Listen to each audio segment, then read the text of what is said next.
తాకట్లో ఉన్న బంగారాన్ని విడిపించి ఆ రోజున మార్కెట్ ధర కట్టి మిగిలిన డబ్బును మీకు అందిస్తుంది కొమ్మూరి గోల్డ్.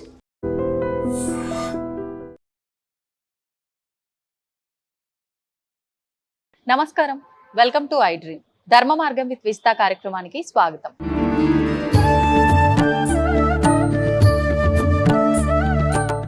నమస్కారం అండి. నమస్కారం అమ్మా. నేను ఒక శ్లోకం విన్నానండి.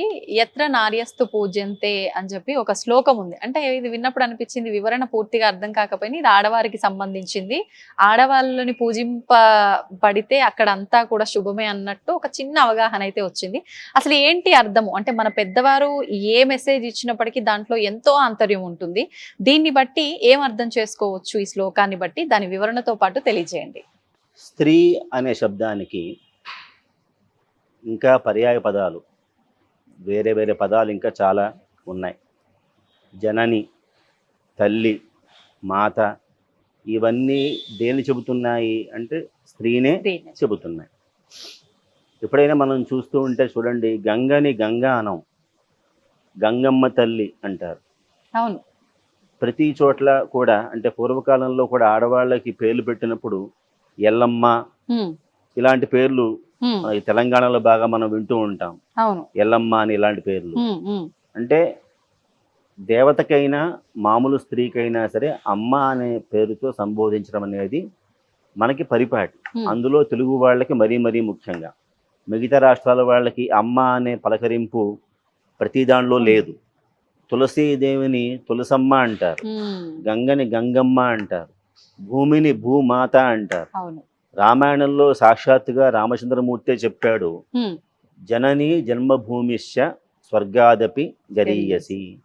అంటే తల్లితోనే ప్రారంభం అయ్యింది కాబట్టి జనని జన్మభూమి, పుట్టిన భూమి, అలాగే జన్మనిచ్చిన తల్లి, ఈ రెండు ఉన్న ప్రదేశం స్వర్గం కంటే కూడా గొప్పదే అని. కాబట్టి అందులో కూడా ఇంకోటి, స్త్రియాహ రక్ష్యాహ పోష్యాస్య అని మహాభారతంలో ఒక మాట ఉంటుంది. కాబట్టి ఆడవారికి ఎవరైతే ఉన్నారో ఆడవారు, వారిని రక్షించుకోవాల్సిన బాధ్యత సమాజానిది, వారిని పోషించుకోవాల్సిన బాధ్యత సమాజానిది. ఎందువల్ల అంటే మగవాడనేవాడికి కేవలం వాడి జీవన చిత్రం చూస్తే గనక కొన్ని పాత్రలే, తండ్రిగా, కొడుగ్గా, భర్తగా మాత్రమే. కానీ స్త్రీమూర్తి దగ్గర వచ్చేసరికి అలా కాదండి. తల్లిగా, ఓ చెల్లిగా, అక్కగా, ఇంకో చాలా రకాల పాత్రలు. కాబట్టి ఒక రకం కాదు, గృహిణిగా, ఇంట్లో ఇవాళ కాలంలో ఉద్యోగస్తురాళ్ళుగా, కాబట్టి ఇన్ని పాత్రలు పోషిస్తోంది ఆవిడ. కాబట్టి స్త్రీమూర్తి గురించి చెప్పాలి అంటే నేను ఇంకోడెవరు చెప్పడం కాదు. మహాభారతంలోనే స్త్రీ ప్రశంసాధ్యాయం అని ప్రత్యేకించి ఒక స్త్రీ పర్వం కూడా ఉంది. అలాగే బృహత్సంహిత అని ఒక పుస్తకం వరాహమిహిరుడు రాశాడు. అందులో స్త్రీ ప్రశంసోధ్యాయం అని చెప్పని 20 శ్లోకాలతో వరాహమిహిరుడు ఒక 20 శ్లోకాలు చెప్పాడు స్త్రీమూర్తి గురించి. అందువల్ల మిగతా అంటే మగపిల్లాడికి ఆడపిల్లకి ఉన్న వ్యత్యాసం చూసుకుంటే ఎప్పుడైనా సరే ఎందుకు ఆడపిల్ల గొప్పదయ్యింది అంటే ఒక మాట ఏమంటారంటే, ఉభయ కుల పవిత్రం కోటి కన్యా ప్రదానం అని చెప్పని. చాలామంది పెద్దలు వాళ్ళకు ఒకవేళ ఆడపిల్లలు లేకపోతే, సంతానంగా లేకపోతే గనక ఏం చేస్తారు అంటే ఆడపిల్లని దత్తత తీసుకుని కన్యాదానం చేసేటువంటి సందర్భాలు కూడా లోకంలో ఉన్నాయి. ఎందువల్ల అంటే మగపిల్లాడి వల్ల వంశం తరించే అవకాశం అనేది పెద్దగా అంటే తరిస్తుంది వాడు చేసే వైదిక కార్యక్రమాల వల్ల. కానీ ఆడపిల్లని కన్యాదానం చేయడం వల్ల వచ్చే ప్రయోజనం ఏమిటి అంటే, ఏ పుట్టింట్లో అయితే ఉందో ఆవిడ ఆ ఇల్లు తరించబడుతుంది, ఏ ఇంటికైతే వెళ్ళిందో అది కూడా తరించబడింది. కాబట్టే మీరు చెప్పిన శ్లోకంలో ఎత్ర నార్యస్తు పూజ్యంతే రమంతే తత్ర దేవతా అనే మాటకి స్త్రీ దేవతా స్వరూపం. కాబట్టి అమ్మవారి స్వరూపం, శక్తి స్వరూపం. మనకు ఇంకో మాట ఏంటంటే, యాదేవి సర్వభూతేషు మాతృరూపేణ సంస్థిత నమస్తస్యై నమస్తస్యై అని చెప్పని. అన్ని ప్రాణుల్లో కూడా అమ్మ లేని ప్రాణి ఏమిటి? చీమైనా ఇంకో చీమకి జన్మనివ్వాల్సిందే, దోమైనా ఇంకో దోమకి జన్మనివ్వాల్సిందే. కాబట్టి ఆ మాతృతత్వం ఏదైతే ఉందో అది అన్ని ప్రాణుల్లోనూ కూడా ఉంది. అన్ని ప్రాణుల్లో ఉన్నవాడే పరమాత్మ. అంటే అక్కడ దేవతలు ఆటోమేటిక్గా ఉంటారు. ఉంటారు. అందువల్ల ఈ ఎవరైతే స్త్రీమూర్తి ఉందో ఈ స్త్రీమూర్తి వల్ల ఏమవుతోంది అంటే ఏవైతే రెండు కులము అంటే మనకు లోకంలో ఏమనుకుంటామంటే జాతి, క్యాస్ట్ అనే ఆలోచనలో ఉంటాం. కానీ కాదు, కులము అంటే వంశము అని అర్థం. కాబట్టి కన్యని, ఆడపిల్లని వేరే వాళ్ళకి దానం చేయడం వల్ల ఏమవుతోంది అంటే రెండు వంశాలు కూడా తరిస్తున్నాయి. అందులో ఇంకోటి ఏంటంటే ఆడపిల్లకున్న పేర్లలో దుహిత అని కూడా ఓ పేరు ఉంది.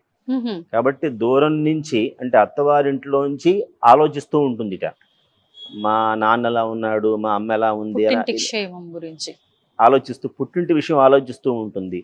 ఆలోచించడం మాత్రమే కాదు, హితాన్ని కూడా కోరుతుంది, మేలుని కూడా కోరుతుంది. కాబట్టి దుహిత. అందువల్ల ఒక మాట చక్కని ఒక శ్లోకం ఉంది స్త్రీ గురించి. ఏమిటి అంటే పుత్రీతి జాత మహతీహ చింత కస్మై ప్రదేయేతి మహాన్ వితర్క దత్తా సుఖం ప్రాప్స్యసి వా నవేతి కన్యాపితృత్వం ఖలు కష్టకర్మ.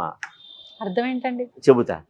ఏమిటంటే ఆడపిల్ల పుట్టిందన్నప్పుడు తండ్రి అనేవాడికి మనసులో కాస్త భయం మొదలవుతుంది. కాబట్టి ఏమిటా భయం? ఎలా పెంచాలి అనే ఒక భయం. ఇంకో భయం కూడా మొదలవుతుంది. ఏమిటి అంటే కస్మై ప్రదేయ, ఎవరికి ఇవ్వాలి, ఏ ఇంట్లో ఇవ్వాలి. ఇదో పెద్ద తర్కమే, శషమిషలు అన్నీ కూడా ఆలోచనలు. పోనీ ఇంత ఖర్చు పెట్టి వైభవంగా పెళ్లి చేసేసాడు అనుకోండి, తర్వాత దత్తా సుఖం ప్రాప్స్యసి వా నవేతి, వెళ్ళిన చోట సుఖంగా ఉంటుందా లేదా అని ఆలోచిస్తాడట. కాబట్టి కష్టం అంటే ఎవరిది అంటే ఎవరిదని చెప్పారు అంటే ఆడపిల్ల తండ్రిది అని చెప్పాడు తప్ప మగపిల్లాడి తండ్రిది అని చెప్పాల. అంటే స్త్రీకి ఉన్నటువంటి ఆవిడని ఎవరు కాపాడుకోవాలండి? పితా రక్షతి కౌమారే. కౌమార దశలో ఉన్నప్పుడు తండ్రి కాపాడుకోవాలి స్త్రీమూర్తిని. వివాహం అయిన తర్వాత భర్త కాపాడుకోవాలి. ఆ భర్త కూడా ఆ స్థితి కూడా దాటిన తర్వాత ఎవరైతే ఆమె సంతానం ఉన్నారో ఆవిడ కాపాడుకోవాలి. ఎవరిని కాపాడుకుంటాం మనం? ఏదైతే వాల్యుబుల్ థింగ్ ఉంటుందో దాన్ని కాపాడుకుంటాం. రాయిని ఎవరు కాపాడక్కర్లేదు, కంకర రాయిని. వజ్రాన్ని అయితే ఏం చేయాలి? లాకర్లో పెట్టాలి, జాగ్రత్తగా చూసుకోవాలి. అంటే వజ్రం లాంటిది స్త్రీ, వజ్రం లాంటిది ఆడపిల్ల, ఎవరైనా సరే, కన్య ఎవరైనా సరే. అంత వాల్యుబుల్ థింగ్ కాబట్టి మనం దాన్ని కాపాడుకుంటున్నాం. కాబట్టి ఆ స్త్రీమూర్తి ఎవరైనా సరే, కృష్ణుడైనా సరే, రాముడైనా సరే, తల్లి గర్భాన్ని ఆశ్రయించకుండా ఎలా బయటకు వచ్చాడు? రాలేడు. కాబట్టి దేవతలకు కూడా జన్మనిచ్చేది ఎవరు అంటే శ్రీమూర్తి. కాబట్టి అక్కడ ఆవిడ ఉంది అంటే దేవతలు కూడా అక్కడే ఉన్నారు. అది మీరు చెప్పినటువంటి శ్లోకానికి భావం. ఇంత భావం దానిలో మనం అర్థం చేసుకోవాలి. ఊరికే విశ్లేషణ చేయడం కాదు, ఆ శ్లోకంలో తాత్పర్యాన్ని మనం ఇంతగా అర్థం చేసుకోవాలి. బాగుంది అంటే మీరు ఇచ్చిన వివరణ. కానీ ప్రస్తుతం నిజంగా ఆడవారికి కానీ మాతృమూర్తికి కానీ ఆ దక్కాల్సిన ఆ గౌరవం కానివ్వండి, లేకపోతే ఆ ప్రొటెక్షన్ కానివ్వండి, ఆ రక్షణ కానివ్వండి ఉందంటారా ప్రస్తుతం? ఉంటుందా ఉండదా అనే ప్రశ్న వేస్తే, ఉంటుంది అన్నా మనిషిలో ఉన్న సంస్కారం కారణం, ఉండట్లేదు అన్నా మనిషిలో ఉన్న ప్రవృత్తే కారణం. కాబట్టి ఒక భావాన్ని మనం అన్ని చోట్ల పొందలేం, కొన్ని చోట్ల మాత్రమే పొందుతాం. ఎప్పుడైనా సరే మన యొక్క భారతీయ విద్యా విధానం ప్రధానంగా ఎక్కడొస్తోంది, దోషమంతా ఎక్కడొస్తోంది అంటే విద్యా విధానంలో దీన్ని చెప్పేవాడు లేకపోవడం. ద్రౌపది గురించి చెప్పండి, 5వ క్లాస్ నుంచి అవగాహన వస్తుంది. సీత పాత్ర ఎలాంటిది, ఆ ఔచిత్యం ఎట్లాంటిది చెప్పండి. మగపిల్లాడికైనా ఆడపిల్లకైనా ఇది క్యారెక్టర్లో ఉన్నటువంటి ఇన్స్పిరేషన్. అందువల్ల అప్పుడు వాడికి ఏం తెలుస్తుంది అంటే ఎవరిని మనం ఎలాంటి కోణంతో చూడాలి, ఎవరి పట్ల ఏ భావాన్ని ప్రదర్శించాలి అనేటువంటి జ్ఞానం వస్తుంది. ఎప్పుడు వస్తుంది అంటే రామాయణ మహాభారతాల వల్ల, ఏవైతే కావ్యాలు ఉన్నాయో వాటి వల్ల వస్తుంది. దురదృష్టవశాత్తు ఇవన్నీ ఇప్పుడు ఎక్కడా కూడా మనకి ఇవి కనపడవు విద్యా విధానంలో. కాబట్టి ముందు గౌరవించే సంప్రదాయం కావాలి అంటే ఎక్కడ బీజం పడాలి అంటే ఇంట్లోనే దానికి బీజం పడాలి. కాబట్టి నా తల్లి వలె వేరే వారిని కూడా భావించవన్ను అనే భావన ముందు వస్తే గనక, అందువల్లనే శంకరాచార్య స్వామి వారు అంటారు, అంటే ఎవ్వరూ చెప్పనప్పుడు వారు చెప్పారు ఓ మాట, నారీ స్తనభర నాభీ దేశం దృష్ట్వా మాగా మోహావేశం ఏతన్ మాంస వికార విశేషం ఏతచ్చింతయ వారం వారం. కాబట్టి శ్రీమూర్తి యొక్క ఏదైతే శరీర నిర్మాణం ఉందో అది ఆ జగజ్జనని, వెనకాల అమ్మవారు ఉన్నారు, ఆవిడికి అదే ఉంది. అంతే. కాబట్టి ఈ తత్వాన్ని పట్టుకోవడం అంటే ఎక్కడ ఏ విధంగా ప్రవర్తించాలనేటువంటి దీన్నే ఏమంటామంటే వివేకం. ఆ వివేకం ఉన్నవాడికి స్త్రీని గౌరవించాలనేటువంటి ఆలోచన వాడికి విఘ్నత ఉంటుంది. ఫస్ట్ నుంచే వస్తుంది, అవునండి. వేరే వాడికి చెప్పాల్సిన పని లేదు. నిజం. కాబట్టి లేని వాడికి చెప్పాల్సిన బాధ్యత ఎవరికి ఉంది అంటే ఎవరైతే గురుస్థానంలో ఉన్నారో, పెద్దవాళ్ళుగా ఉన్నారో, అది ఇంటి నుంచి ఉన్నవారు. అంటే గురుస్థానం అనేది బయట వాళ్ళు కాకుండా ముందు ఇంట్లో వాళ్ళే దాన్ని తీసుకోవాలి. పాటించాలి. కాబట్టి టీచింగ్ ప్రొఫెషన్ అనేది కేవలం బయట వాళ్ళకి మాత్రమే కాదండి. ప్రతి తండ్రి కూడా ఓ టీచర్గా మారాలి, ప్రతి తల్లి కూడా ఓ టీచర్గా ముందే ఇక్కడ మారాలి. ఎందువల్ల అంటే మొక్కే వంగందే మానే వంగుతుందా అని సామెత. వాడు చిన్నప్పుడే ఆ బీజాలు వాళ్ళు పడితే గనక ఈ మర్యాద అంటే ఏమిటి, పద్ధతి అంటే ఏమిటి, అవతల వాళ్ళకి మనం ఇచ్చేటువంటి గౌరవం ఏమిటి, ఇలాంటి వాటి వల్ల వాడికి ఏమొస్తుంది, సంస్కారం అనేది వాళ్ళు నెమ్మదిగా అలవాటు అవుతుంది. అంటే ఆ జ్వాల వాళ్ళలో మనం ముందు ఏం చేయాలి, రగిల్చాలి అంతే. నెమ్మదిగా. అది ఎక్కడ మొదలవ్వాలి అంటే ఇంటి నుంచే ముందది మొదలవ్వాలి. కాబట్టి ఇల్లు అమ్మ, కాబట్టి ఆ రెండే ముందు విద్యాస్థానాలు. ఆ రెండు దాటిన తర్వాత ఏమిటి అంటే విద్యాస్థానం కేవలం దేవాలయాలు. ఎందుకోసం అంటే దేవాలయాల్లో రామచరిత్ర చెప్తారు, రాముడి చరిత్రని, కృష్ణుడి చరిత్ర చెప్తారు. దానిలో ఏముంది నీతి అనేది తెలుస్తుంది. కాబట్టి అది తెలియాలి అంటే ముందు కృష్ణుడు అనేవాడు ఉన్నాడు, రాముడు అనేవాడు ఉన్నాడు, లేదు అహల్య అని ఒక ఆవిడ ఉంది, కౌసల్య శ్రీమూర్తి, ఇలాంటివన్నీ కూడా ఎక్కడుంటాయి అంటే గ్రంథాల్లో ఉంటాయి. అవి చెప్పాల్సింది ఎవరు అంటే ఇంట్లో ఉన్నవాళ్లే ముందు ప్రాథమికంగా అక్కడ విద్యను వాడు చెప్పాలి.